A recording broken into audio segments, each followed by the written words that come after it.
আমার নাম রিয়াজ আহমেদ। আমার বাড়ি খুলনা জেলার বটিয়াঘাটা উপজেলায় বড়করিয়া নামক একটা গ্রামে। বর্তমানে আমি খুলনার একটি কলেজে পড়াশোনা করছি। ঘটনায় যাই, এটি আমার গ্রামের একটা ঘটনা। আমার বাড়ি গ্রামের পশ্চিম দিকের শেষ প্রান্তে, যার কারণে 2-3 মিনিট হাঁটলে অন্য গ্রামে যাওয়া যায়। ধাদুয়া বাজার নামে বেশ পরিচিত একটা বাজার আছে এখানে, যা আমার গ্রামের দক্ষিণ পাশে অবস্থিত। ধাদুয়া বাজার যেতে যে রাস্তাটা, সেটা বেশ নির্জন। বাজারের আধা কিলোমিটার আগে একটা মোড় ঘুরে তারপর বাজারটি। মোড়টি খুবই ভয়ানক, যা অত্র এলাকার মানুষ সবাই কম বেশি জানেন। বাজারের দিকে যেতে ঠিক আগে রাস্তার বাম পাশে 2টি তাল গাছ, ডান পাশে একটা বাড়ি, ঠিক মোড়ের ডান পাশে একটা পুরনো কবরস্থান। কবরস্থান ঘেঁষে রাস্তাটি ঢেকে আছে বাঁশঝাড়। এক কথায় ভয় দেওয়ার জন্য জায়গাটি অপেক্ষা করে আছে সব সময়। তারপর ফাঁকা জায়গার পরেই বাজারটি। কয়েকদিন আগে আমি বাড়ি যাই। সাধারণত আমি রাত করেই ঘুমাই, যার কারণে আমি রাত 10:30টার দিকে সময় কাটানোর জন্য রাস্তায় আসলাম। দেখি রাস্তায় কেউ নেই। আমাদের গ্রামের মাথায় আসলাম, সেখানেও কোনো দোকান খোলা নেই। এজন্য ভাবি ধাদুয়া বাজার যাব, কারণ বাজারটা বেশ জমজমাট থাকে। তো আমি বাজারের দিকে হাঁটা শুরু করলাম। হাঁটতে হাঁটতে হঠাৎ যেন কেমন মনে মনে সামনে থাকা মোড়টার যত সব কাহিনী মনে আসছিল। অনেক রাত অবধি আমি একা একা ঘুরে বেড়াই, কিন্তু আজ পর্যন্ত কোনোদিন ভয় পাইনি। তাই মনে সাহস নিয়ে সামনের দিকে হাঁটতে লাগলাম। চারিদিকে ঝিঝি পোকার ডাক আর ঘুটঘুটে অমাবস্যার অন্ধকার। মোবাইলের ফ্ল্যাশ চালিয়ে হাঁটছি। সামনের দিকে আসলে রাস্তার পাশে 2টি তাল গাছ।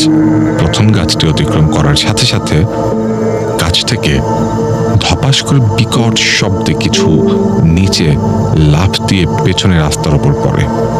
সাথে সাথে আমি পেছনে তাকালাম।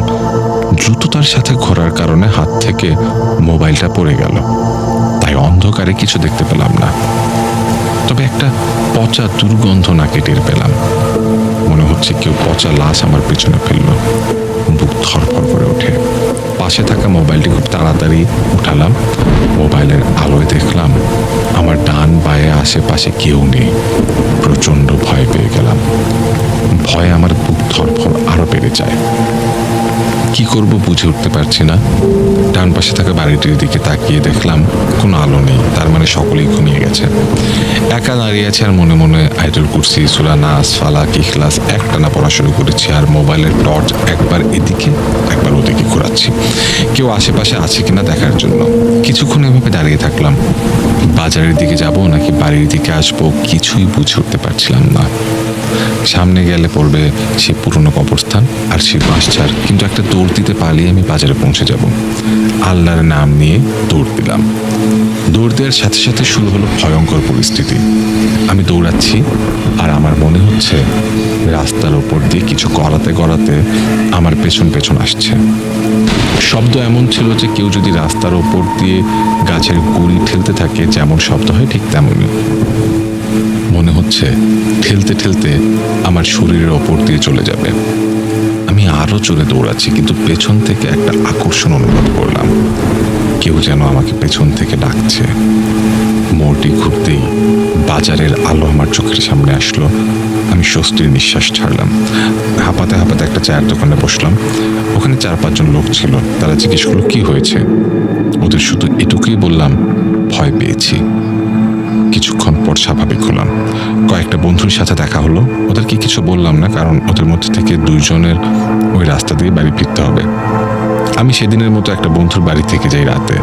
বন্ধুটির সাথে আমি ঘটনাটা শেয়ার করি। ও তখন বলে, তুই জানিস না ওখানে সবাই ভয় পায়।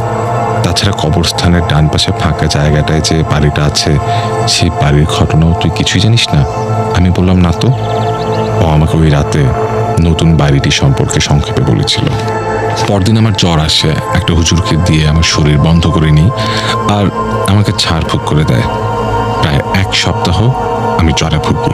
সুস্থ হওয়ার পর ওই বাড়িটি সম্পর্কে বন্ধু যা বলেছিল তার বিস্তারিত ঘটনা জানার জন্য আমি ওই বাড়ির মালিকের সাথে কথা বলি এবং ঘটনাটি পুরোপুরি জানতে পারি। ঘটনাটি শুরু হয় আজ থেকে 8-10 বছর আগে। বাড়িটি ঠিক পুরনো কবরস্থানের দক্ষিণ পাশে, যা রাস্তা থেকে প্রায় 200 হাত দূরে। কবরস্থান আর বাঁশঝাড়ের পশ্চিম দিক ঘেঁষে নির্মাণ করা হয়। বাড়িটি তৈরি করার পর 1 মাস কোনো রকম সমস্যা হয়নি। ঘটনার শুরু 1 মাস পর থেকে। রাতের বেলায় যখন সবাই ঘুমিয়ে আছে, টিনের ওপর কে যেন ঢিল ছুঁড়ে মারছে, বা রাতের বেলা টিউবওয়েল চাপার শব্দ। দেখা যেত টিনের ঘরের বেড়ায় কেউ নখের আঁচড় কাটছে, অথচ বাইরে আসার পর কাউকে খুঁজে পাওয়া যেত না। হঠাৎ করেই মাঝে মাঝে দেখা যেত রাতের বেলা বাঁশের ঝাড় নড়ে উঠছে।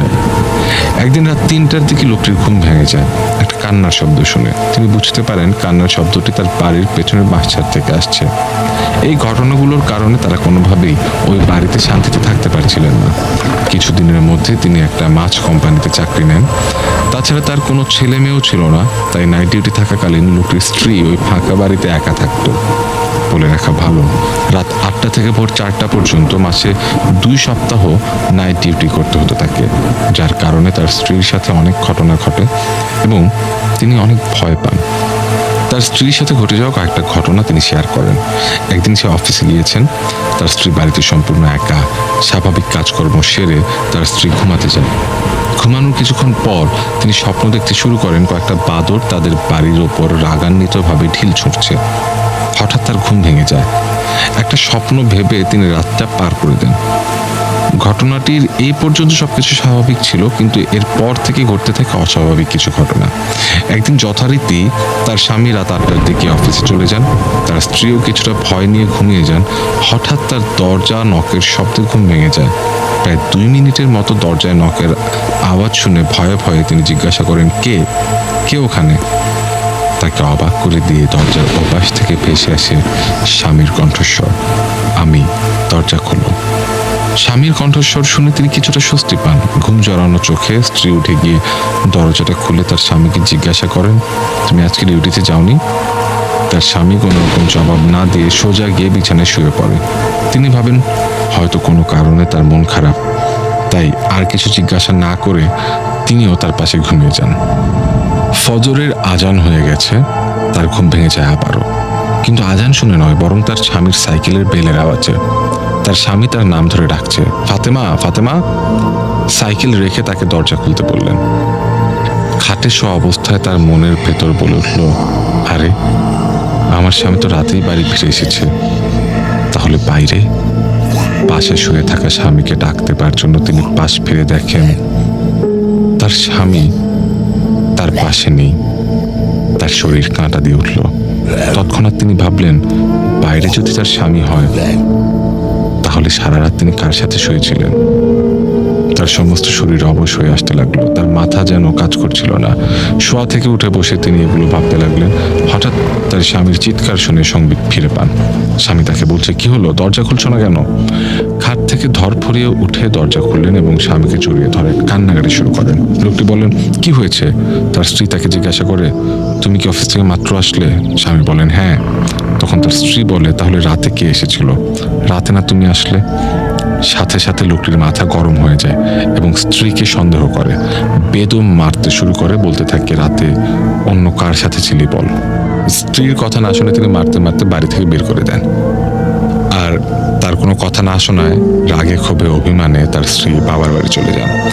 এদিকে লোকটির স্ত্রীর এমন একটা ঘটনা ঘটার কারণে সেদিন রাতে আর অফিসে যাননি। খানিকটা মন খারাপ, কারণ তার স্ত্রী তাকে অনেকবার বলেছিল, একবার আমার কথাটা শোনো, কিন্তু তিনি কোনো কথা না শুনে স্ত্রীকে বেদম মারধর করেন।